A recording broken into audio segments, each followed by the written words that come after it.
Assalamualaikum warahmatullahi wabarakatuh.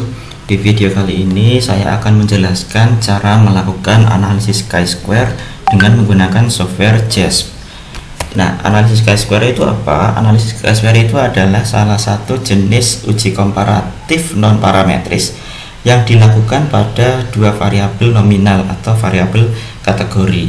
Misalkan di sini saya ingin melihat apakah ada perbedaan makna kebahagiaan ditinjau dari umur seseorang. Nah, umur dikategorikan menjadi umur anak-anak, remaja, dan dewasa. Sedangkan makna kebahagiaan itu ada emosi senang, emosi tentram, pencapaian, dan relasi sosial. Nah, karena keduanya ini adalah variabel kategori, jadi ini tidak ada skornya ya, tidak ada skornya. Jadi saya menggunakan uji bedanya menggunakan chi-square. Jadi saya ingin melihat apakah makna kebahagiaan itu berbeda kalau ditinjau dari umurnya, dari anak-anak, remaja, dan dewasa. Nah, kita akan analisis di JASP. Saya sudah siapkan datanya. Bentuk datanya seperti ini. Jadi ini tiap individu, ini misalkan si individu nomor 1 itu anak-anak, dia memaknai kebahagiaan sebagai pencapaian.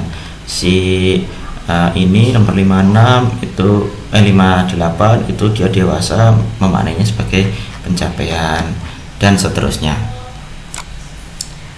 Nah, ini tidak perlu kita kode. Kalau di SPSS ini harus kita kode dengan angka. Kalau di JASP ini tidak perlu, asalkan kita menulisnya konsisten. Jadi kalau anak tulisannya kecil semua, ya semuanya harus kecil gitu, dan tidak boleh ada typo. Kalau ada typo nanti bisa dimaknai sebagai kategori yang berbeda oleh software. Nah, oke, kita akan lakukan analisis chi-square. Di JASP kita masuk ke menu ini, frekuensi, kemudian contingency table. Nah, sudah ada tabelnya tapi masih kosongan gitu ya. Sekarang kita akan masukkan kebahagiaan di row, umur di kolom. Nah, ini output utamanya sudah keluar. Nah, output pertama ini menunjukkan jumlah orang pada masing-masing. Misalkan ini ya, anak-anak yang memaknai emosi senang itu ada 75 orang. Orang dewasa yang memaknai emosi senang itu ada 6 orang. Nah, kemudian tabel yang kedua, chi-square, ini untuk melihat apakah perbedaan itu signifikan atau tidak. Nah, di sini kita lihat nilai chi-square-nya 95,06, derajat kebebasannya 6, signifikansinya P-nya kurang dari 0,001.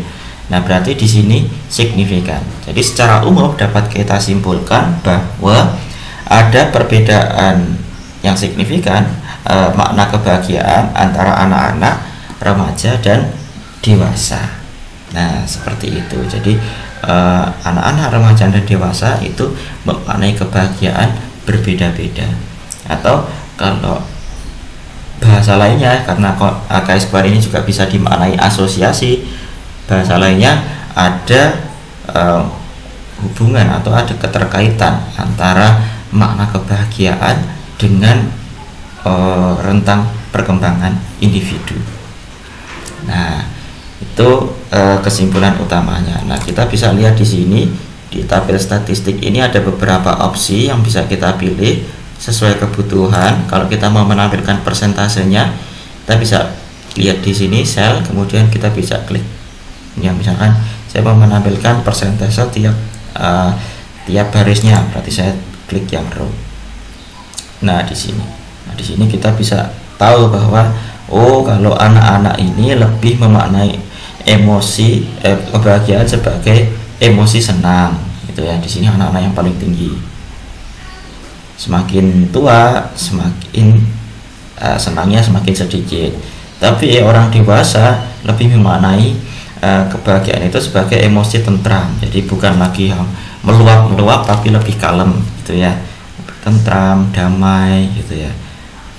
Banyak di sini, sedangkan anak-anak hanya sedikit. Nah, seperti itu. Ini detailnya, kesimpulan umumnya didapatkan dari nilai chi-square ini. Nah, seperti itu. Optionnya apalagi ya? Sudah. Seperti itu cara melakukan uji beda chi-square dengan software Chess. Semoga bisa dipahami dengan baik. Assalamualaikum warahmatullahi wabarakatuh.